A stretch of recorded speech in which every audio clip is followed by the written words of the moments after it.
नमस्ते, मेरा नाम डॉक्टर दुष्यंत कालवा है। मैं एक प्लास्टिक एंड कॉस्मेटिक सर्जन हूँ।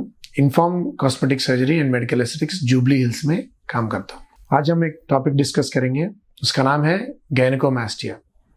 स्पेसिफिकली गायनेकोमास्टिया होता क्या है और गायनेकोमास्टिया किन किन को करवाना चाहिए और किन को नहीं करवाना चाहिए, ये टॉपिक पे हम बात करेंगे। तो गायनेकोमास्टिया होता है जो मेन को, मर्द लोगों को, जिनको चेस्ट फीमेल की तरह चेस्ट होता है, उसको उस शेप को हम गायनेकोमास्टिया कहते हैं। ये कोई बीमारी नहीं है, बस एक शेप का डिस्क्रिप्शन है। इस शेप में चेस्ट थोड़ा कोनिकल होता है, थोड़ा उभरा हुआ होता है, और जिनको भी है उनको ज्यादातर लोगों को पसंद होता नहीं है। तो इस कंडीशन को हम गायनेकोमास्टिया कहते हैं। इनमें वेराइटीज बहुत ज्यादा होते हैं। ट्रू गायनेकोमास्टिया, सूडो गायनेकोमास्टिया, ग्लैंडुलर गायनेकोमास्टिया, ये वो तरह, वो सब टेक्निकल चीजें हैं, पर हमको जिस चीज से मतलब है वो है गायनेकोमास्टिया क्या है। और गायनेकोमास्टिया है एक तरह का शेप। और ये गायनेकोमास्टिया ट्रीटमेंट किन को करना है, किन किन को करवाना चाहिए। जिस आदमी को गायनेकोमास्टिया होता है और उसकी होने की वजह से उनको दिमागी तौर पर उनको प्रेशर पड़ता है, उनको गायनेकोमास्टिया करवाना चाहिए। और जिनको गायनेकोमास्टिया है पर कोई फिक्र नहीं है उनको तो करवाने की जरूरत नहीं है, क्योंकि गायनेकोमास्टिया कोई बीमारी भी नहीं है, ये तो बस शेप है बस।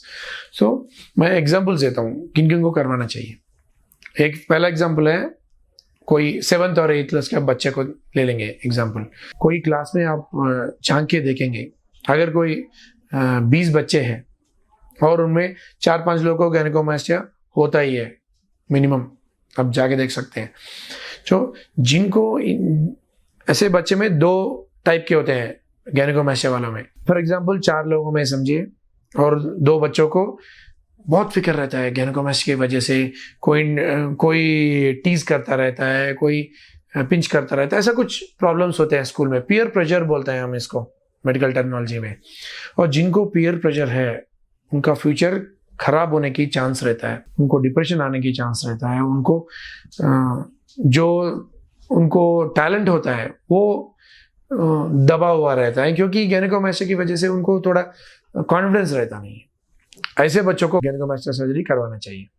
और जिन बच्चों को कोई प्रॉब्लम ही नहीं है, गायनेकोमास्टिया की वजह से कोई माइंड पे प्रेशर नहीं है, कुछ भी नहीं है, मस्त है, उनको गायनेकोमास्टिया करवाने की जरूरत नहीं है। और अगर 25-26 ईयर ओल्ड्स ऐसे इन एज ग्रुप में देखेंगे, इनको प्रॉब्लम अलग होता है। आजकल जो भी क्लोथ्स है हमारे को अभी रेडीमेड स्लिम फिटिंग क्लोथ्स मिल रहे हैं, थिन टी शर्ट्स मिल रहे हैं, बहुत सारे फैशनेबल क्लोथ्स मिल रहे हैं। ये लोग फैशनेबल क्लोथ्स नहीं पहन सकते हैं।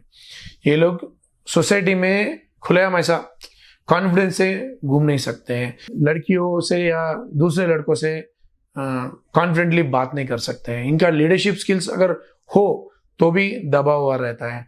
ऐसा प्रॉब्लम्स होते हैं यंगस्टर्स में, 24, 25, 26 ईयर ओल्ड्स में। तो इनको सर्जरी करवाना चाहिए। और जिनको गायनेकोमास्टिया की प्रेजेंस से कोई प्रॉब्लम है ही नहीं, यानी माइंड पे कोई प्रेशर है ही नहीं, उनको बिल्कुल करवाने की जरूरत नहीं है। अगर आप इस टॉपिक से आप कुछ समझना चाहते हैं, ये है कि गायनेकोमास्टिया है इसलिए सर्जरी नहीं करवाते हैं। अगर गायनेकोमास्टिया है और उसकी वजह से हमको दिमाग पे प्रेशर पड़ रहा है और हम परफॉर्म नहीं कर पा रहे हैं, हम डिप्रेशन में जा रहे हैं, नहीं तो हमारा सेल्फ कॉन्फिडेंस कम हो रहा है, वैसे लोगों को गायनेकोमास्टिया सर्जरी करवा के फिर सेल्फ कॉन्फिडेंस वापस करना है। Thank you.